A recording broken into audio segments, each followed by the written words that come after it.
particularly loud musical sound of constant pitch.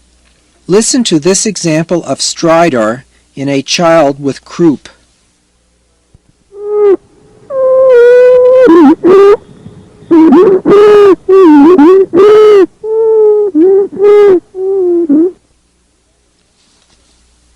Although nothing except its intensity distinguishes stridor from a monophonic wheeze to the ear, stridor comes from obstruction of central airways such as the trachea or larynx.